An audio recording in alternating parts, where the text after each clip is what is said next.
भूर्भुवः स्वः तत्सवितुर्वरेण्यं भर्गो देवस्य धीमहि धियो यो नः प्रचोदयात्। ॐ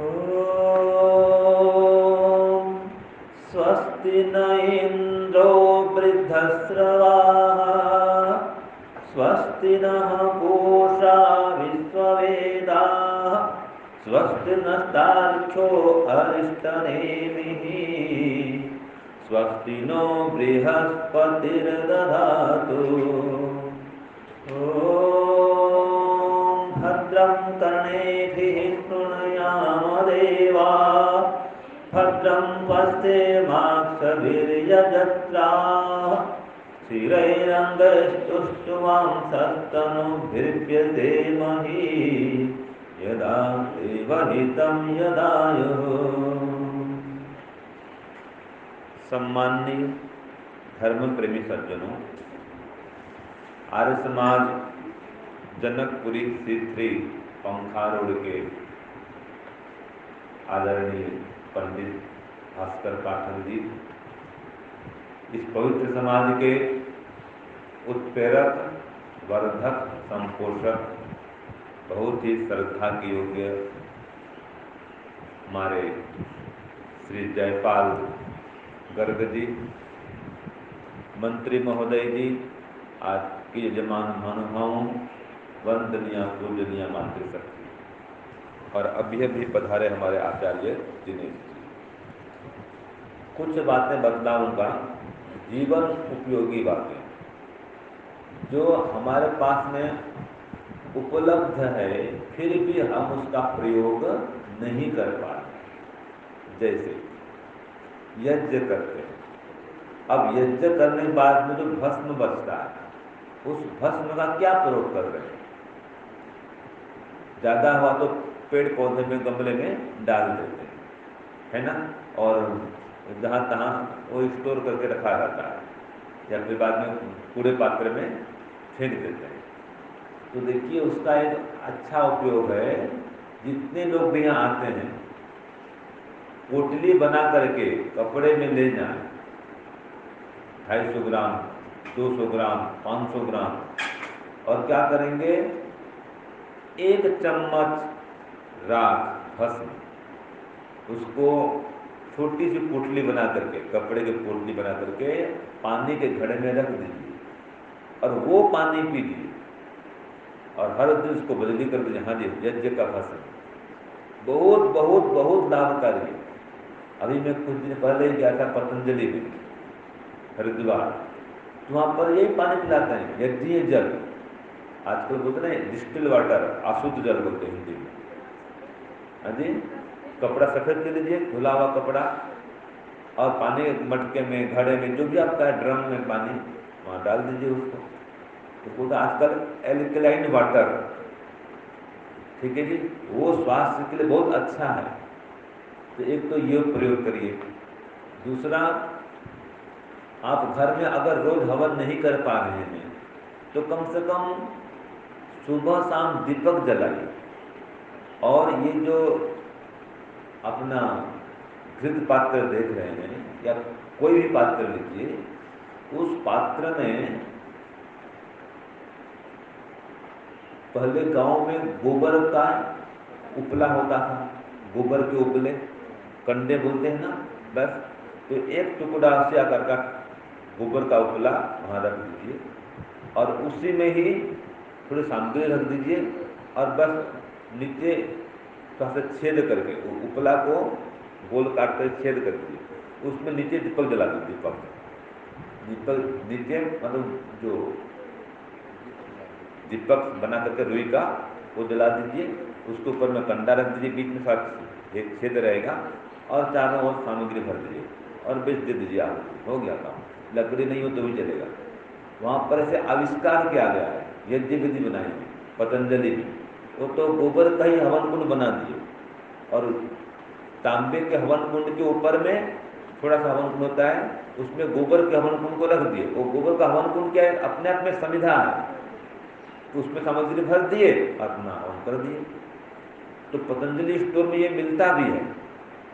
अभी नया नया लॉन्च हुआ है, मैं गया तो मुझे भेंट किए। या तो वो उपाय करिए जो मैंने पहले बता दिया, देसी उपाय है।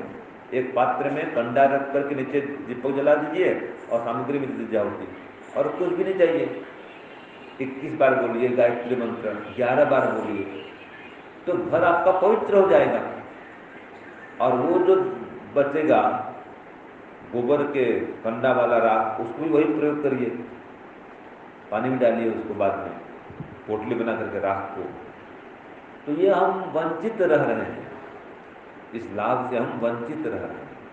हवन पूरा हो जाता है, हवन पूर्ण होने के बाद में यहाँ तो बैठिए, लंबा गहरा श्वास भरिए, दीर्घ प्राणायाम करिए, दीर्घ श्वास लीजिए, ठीक है कि इसका लाभ मिलेगा आपको। हवन के खत्म हो गया चले गए, ऐसा नहीं। हवन के बाद में भी कुछ देर बैठना चाहिए। अपने अपने घर से गुग्गुल है या धूप है ले करके आए, आहूत करें, और कुछ देर 5 मिनट बैठें, 10 मिनट बैठें, मन में गायत्री मंत्र का जप करें, लाभ होगा आपको। तो ये छोटी छोटी बातें हैं, लेकिन उपयोगी बातें। आप घर से यहाँ आ रहे हैं, पैदल आइए, अगर आसपास में है तो पैदल आइए, और जप करते करते आइए गायत्री मंत्र का, और जप करते करते जाइए,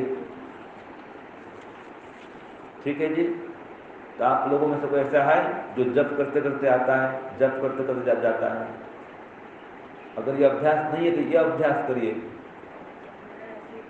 हाँ, कहीं भी आ रहे हैं, मान लीजिए कोई पुरुष वर्ग हैं, ड्यूटी में जा रहे हैं, तो जप करते करते जाएं। मार्केट में जा रहे हैं, जप करते करते जाएं। फालतू गप सप करते हुए समय को बर्बाद न करें। जा रहे हैं, आ रहे हैं, घर में शांति से चुपचाप बैठे जप करते रहे ना जी। टीवी देखते रहेंगे और कुछ कुछ करते रहेंगे, उससे अच्छा है जप करते रहें। यात्रा में कहीं आ रहे हैं, जा रहे हैं, हाँ जरूरी कोई काम है, फोन में बात भी करेंगे, मना नहीं है। शांत हो गए, अब जप करते रहें। तो ईश्वर से बातचीत करिए। संसार वालों से बातचीत करेंगे कुछ भी नहीं मिलेगा, ईश्वर से बात करेंगे सब कुछ मिलेगा। क्योंकि संसार वालों के पास में सामर्थ्य नहीं है, वो चाहते हुए भी आपको सदा सुखी नहीं कर सकते, आपके दुखों को दूर नहीं कर सकते। आपके मित्र हैं, साथी हैं, बेटा बेटी, माता पिता, भाई बहन, सगे संबंधी जो भी हैं, उनके पास सामर्थ्य नहीं है कि आपको हमेशा प्रसन्न रख सके, सभी दुखों से दूर रख सके, सामर्थ्य नहीं है। और ईश्वर में ये सामर्थ्य है। तो इसलिए ईश्वर से संबंध को बढ़ाएं। जिसको जानने आए थे उसको जानने के लिए प्रयत्न करें। आज हो क्या हो रहा है, सबको जानते हैं, लेकिन जिसको जानने के लिए आए हैं उसको ही नहीं जान पाते। भाई जाना, बंधु जाना, सारा कुटुंब कबीला जाना, लेकिन उसको नहीं जाना जिसके पास था जाना, तो क्या जाना है कि नहीं है। तो इसको जानने के लिए आए तो उसके लिए प्रयत्न करें। सुबह जल्दी उठ के थोड़ा ध्यान करें। आप 5:30 उठते हैं, 5 बजे उठते हैं, 4:30 बजे उठें, तो ध्यान करें। शाम को भी हवन खत्म होता है, यहीं पर ध्यान में बैठ जाएं थोड़ा, या घर जाकर थोड़ा ध्यान करें, पार्क में जाएं ध्यान करें। कभी कभी पार्क में घूमने चले गए, आसन व्यायाम करें, 2-4 लोगों को लेके आए, चलो भाई हवन होता है, ये जो पैसे सिखाएंगे आपको, तो संख्या बढ़ाएं आर्य समाज में, सत्संग में। तो ऐसा कोई उपाय करिए कि जिससे कि आपका आत्मा कल्याण भी हो और शरीर भी स्वस्थ रहे और समाज कल्याण भी हो, और फिर आपका यह लोक और परलोक दोनों ही श्रेष्ठ बने। मनुष्य किसे कहते हैं, क्या परिभाषा है मनुष्य की? मत्वा कर्माणि सिद्ध्यति इति मनुष्य। जो मनन करके काम करता है वो मनुष्य कहलाता है। जो दूर तक देखता है, दूरदर्शी होता है, विचार कर, सोच कर, समझ कर काम करता है, वो मनुष्य कहलाता है। और पशु कौन कहलाता है? पश्यति इति पशु। वो इतना ही सीमा देखता है, नीचे दिखते रहेगा बस। गाय का देखें आप, गाय को, बैल को, बकरी को, इनका शरीर कैसा होता है? इनकी आंखें कहाँ होती हैं? नीचे की ओर होती हैं। हमारा सिर ऊपर देखो, सामने देख के चलते हैं। और गाय बैल सब, कुत्ते सब सिर को नीचे झुकाकर चलते हैं। माने वो क्या अपराध किए थे, पाप किए थे कि जीवन भर उनका सिर झुका रहता है और हमारा सिर ऊंचा रहता है। हम दूर तक, 1 किलोमीटर दूर तक भी देख लेते हैं और देख के चलते हैं। ठीक है। हम कल गाड़ी में आ रहे थे तो जो ड्राइवर था बुद्धिमान था। बुद्धिमान कहें कुछ भी कहें, दूर तक देखता था। और जैसे ही वो होते हैं चेक करने वाले पुलिस, क्या पुलिस बोलते हैं उसको? Traffic police. उनको देखते ही, उनकी गाड़ी देखते ही झट उस सीट बेल्ट को ऊपर से सरका देता था। उसको नीचे फिट नहीं करना पड़ता था, पहले ही नीचे भी लगा हुआ है, केवल बस ऊपर से सरकाया, घुमाया, लगा दिया बस। फिर जैसे चले गए फिर निकाल दिया। तो दूर तक देख रहे हैं ना वो कि कहाँ पर कौन है, सजग सावधान है। अब जो दूर तक देखते नहीं है, मोबाइल में बात कर रहे हैं, ये कर रहे हैं, वो कर रहे हैं, बस वो पकड़े जाते थे। जिनका सीट बेल्ट नहीं था फिर फाइन भरो, है कि नहीं है? तो मनुष्य के पास में सुविधा है कि दूर तक देख सकता है। ये तो सामान्य दूर तक देखने की बात हुई। तो आप अगले जन्म को भी देखिए कि ये हमारा जन्म अंतिम जन्म नहीं है, इसके बाद भी एक जन्म होने वाला है। तो उस जन्म के लिए हम क्या कर रहे हैं? अधिकांश आज की जो युवा पीढ़ी है वो वर्तमान जन्म को ही देख रही है। अभी सब ठीक ठाक रहे, खाओ पियो मजा करो, भोग विलास, घूमो फिरो, सब कुछ ठीक रखो, बस अगले जन्म को नहीं देख रहे, उसकी तैयारी नहीं कर रहे। एक छोटी कहानी बता के विराम दूंगा। देखिए, एक राजा था, वृद्ध हो चला, उसके कोई पुत्र नहीं थे, संतान कोई नहीं। तो विचार किया मंत्रियों को बुला करके, भाई मेरे बाद देश को चलाएगा कौन, कौन इसका उत्तराधिकारी बनेगा? तो विचार हुआ, मंत्रिमंडल में योजना बनाई गई और योजना के अंतर्गत जो भी निर्णय किया गया, 6 मास के बाद में उनका राजा का देहांत हो गया। अब देहांत हो गया तो जो योजना बनाई गई थी, अब उस योजना को लागू की गई। निर्णय जो हुआ था तो उसमें क्या हुआ था कि जो भी प्रथम बार आएगा हमारे नगर में प्रवेश करेगा, राजा के मरने के बाद में युवा, उसको राजा बनाया जाएगा, लेकिन 3 साल के लिए। 3 साल बाद में उसकी छुट्टी, उसको जंगल में छोड़ दिया जाएगा, ये शर्त है। और परीक्षण करेंगे सबका। तो सभी चेक पोस्ट होते हैं ना, आजकल भी नगर के बाहर चेक पोस्ट होता है, एंट्री गेट। तो उसमें होता है द्वार, प्रवेश द्वार, है ना। अनेक जैसे कश्मीरी गेट है दिल्ली में, ऐसा पहले जमाने होते थे, द्वार होते थे, गेट होते थे। तो सभी चेक पोस्ट में, गेट में, द्वार में लगा दिए गए सिपाही। जो भी प्रथम बार आए उसको लेके कहो मंत्री पास में। तो जो प्रथम बार आया, जिस भी गेट से, चलो भाई अभी राजपथ खाली है, राजा बनना है आपको, चलो मंत्री बुला रहे हैं। वो खुश, राजा बनना है। तो मंत्री पास आया, मंत्री ने कहा 3 साल के लिए राजा बनना है, उसके बाद जंगल में छोड़ देंगे। हाँ हाँ कोई बात नहीं, 3 साल का राजा बनेंगे, बस 3 साल तक खाना पीना मजा मौज करना। 3 साल खत्म होते ही मंत्री ने कहा महाराज 3 वर्ष पूरे हो गए, चलो जंगल में। अरे 3 वर्ष पूरे हो गए? हाँ पूरे हो गए। अब जंगल में छोड़ दिया गया। ऐसे 2-3 राजा आए, बस 3 साल तक खाना पीना मजा मौज करना, फिर जंगल में उनको छोड़ दिया जाता था। अब फिर सीट खाली, जैसे 3-4 टर्म बदल गया राजाओं का। अब एक बढ़िया गठिला शरीर वाला कटी वस्त्र उत्तरीय पहन करके ब्रह्मचारी आया, युवा था, देखने में हृष्ट पुष्ट। उसको कहा गया आपको राजा बनाएंगे। बोले मैं कहाँ राजा बनने वाला हूँ भाई, मैं तो ब्रह्मचारी हूँ, मैं तो अपने काम से जा रहा हूँ, मुझे कोई राज का जाता नहीं है। हाँ गुरुकुल में पढ़ा जरूर हूँ, और हमारा राज काज किस प्रकार चलना है उसका एक पाठ भी था, वो भी होता है। जैसे सत्याप्रकाश में समोल्लास है, उसमें राजा का कर्तव्य क्या सब दिया गया है। उन्होंने कहा मैंने पढ़ा जरूर है, मनुस्मृति में, गुरुकुल में, ग्रंथ में पढ़ा है, लेकिन हमारा विषय नहीं, वो हम उसमें नहीं जा रहे हैं, तो धार्मिक काम करते हैं। फिर तो और अच्छा है, उन्होंने कहा मंत्रियों ने, चलो आपको राजा बनना ही पड़ेगा। तो राजा बना दिया गया उसको, दे गए पहरेदार लोग को। अब नियम पूछा, क्या नियम है भाई? नियम यही है कि 3 साल बाद में आपको वहाँ छोड़ दिया जाएगा। अच्छा, तो पहले राजा थे कहाँ है? उनको छोड़ दिए। उन्होंने कहा चलो उनसे मिलेंगे, मैं उनसे कुछ पूछूंगा, अनुभव किस प्रकार राजकाज किए थे, क्या किए थे, कुछ सीखना चाहता हूँ। चलो चलते हैं मिलने के लिए जंगल में। गए जंगल में, अब कहाँ राजा कोई वहाँ पर, और खोपड़ी हड्डी और हाथ के पैर के सब कंकाल ये सब वहाँ पड़े हुए हैं।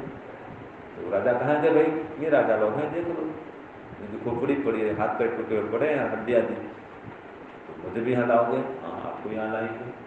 अच्छा चलो वापस चलो। जब गया, अब कहता है देखो भाई मुझको पूरा राजा मानते हो आप? हाँ आप तो राजा बन गए, पूरा राज्याभिषेक हो गया, अब जो कहो वही चलेगा। तो पहला काम तो ये करो, इस महल से लेकर के जंगल तक फर्स्ट क्लास रोड बनाओ, ठीक है, 4 वे लाइन रोड इस प्रकार से, और वहां पर भी ऐसा ही एक महल बनाओ, क्योंकि 3 साल बाद मुझे वहां जाना है, ठीक है जी। और बीच में एक बहुत ऊंचा दीवार बनाओ लोहे के पिंजरे समान, कि सभी जंगली जानवर उधर रहें, इधर ना आ पाए, और वहां पर एक गांव बसाओ, खेती शुरू कराओ, 3 साल में खेती हो जाए, गांव बस जाए, और 3 साल बाद मुझे वहाँ छोड़ देना वहां पर, और काम कल से शुरू करो। तो जी महाराज, मंत्री ने कहा काम शुरू किया जाए। अब वो रोज सुबह उठता, देखो जी, आसन व्यायाम करता, प्राणायाम करता, ध्यान करता, स्नान करता, हवन करता, और माता पिता को गांव से ले आया, उनको प्रणाम करता, वेद के विद्वानों का सत्संग करता, और फिर पूरा नगर भ्रमण करता कि कहाँ पर क्या समस्या है, बिजली नहीं है, पानी नहीं है, कहाँ पर क्या समस्या है, सब समस्याओं का निवारण करता। तो प्रजा सुखी एकदम, और ये भी बहुत दान पुण्य करता, सत्संग करता, सत्कार करता विद्वानों का। ऐसे करते करते 3 साल पूरे हो गए। अब खुद कहता है देखो राजा कि मुझे अब जंगल में छोड़ दो, मेरे कार्य 3 वर्ष पूरे हो गए, कार्यकाल पूरा हो गया। तो वो मंत्री कहते हैं महाराज यही तो हमको चाहिए था, यही योजना थी, जो ऐसा राजा मिले उसको हमेशा के लिए राजा बना देना। अब आपको हम छोड़ेंगे नहीं, वो जंगल वाला महल भी आपका है, ये महल भी आपका है, वहां जंगल तो रहा नहीं ना, वहां भी तो महल बन गया, तो वहां भी रहो यहाँ भी रहो, दोनों जगह रहो। तो अब बताओ, वो पहले के राजा 2-3 वो बुद्धिमान थे, ये बुद्धिमान है जी, ये बुद्धिमान है ना। तो हम लोग क्या कर रहे हैं, हमको भी 3 वर्ष मिला हुआ है, बचपन, जवानी और बुढ़ापा, और 3 साल में इनका उपयोग करो। पहले प्रथम काल में विद्या अर्जन करो, शरीर को हृष्ट पुष्ट बनाओ, फिर द्वितीय काल में धन भी कमाओ, धन बढ़ाओ, परिवार बनाओ, परिवार बसाओ, लेकिन परोपकार सहित। और फिर तृतीय काल में वानप्रस्थ में जाओ, साधना करो, सेवा करो, परोपकार करो, समाधि की ओर बढ़ो, संन्यास की तैयारी करो, मोक्ष की तैयारी करो, अगले जन्म को बढ़िया बनाओ। ये 3 वर्ष हमको ये मिले हैं, बचपन, जवानी, बुढ़ापे के रूप में, और हम क्या कर रहे हैं? क्या आगे को देखते हैं? उस 3 साल बाद जंगल में जाना है, जो 3 आयु बीत जाएगी, 3 अवस्था, बचपन, जवानी, बुढ़ापा, फिर कहाँ जाना है बताओ? फिर अगला जन्म क्या होगा? कोई तैयारी कर रहे हैं उसकी? खाली यही जन्म को देखते रहोगे तो हम भी वैसे नहीं हो गए जो वो राजा लोग थे। तो ये विचार करिए, अगले जन्म को भी देखिए, ये प्रथम और अंतिम जन्म नहीं है। इसके लिए पंच महायज्ञ का अनुष्ठान करिए, जप ध्यान बढ़ाइए, दान पुण्य बढ़ाइए, यही साथ में जाने वाला है। मरने वाले का साथी दान होता है, जितना दान पुण्य परोपकार किए रहेंगे वही साथ में जाएगा, वही अंतिम काल में सुख देगा, और वही आपके अगले जन्म को श्रेष्ठ बनाएगा। तो बस समय पूरा हो रहा है, आपसे यही निवेदन है, आपका यह लोक और पुरलोक श्रेष्ठ बने, इसके लिए आप धार्मिक कार्यों का अनुष्ठान करते रहें, आध्यात्मिक जीवन में धंधा, धन, इसको भी बढ़ाएं और धर्म को भी बढ़ाएं, ये साधन भी बढ़ाएं और साधना भी बढ़ाएं, और इस लोक को परलोक को श्रेष्ठ बनाएं, सुखमय बनाएं। इति ओम शम, ओम शांति, सबको सादर नमस्ते।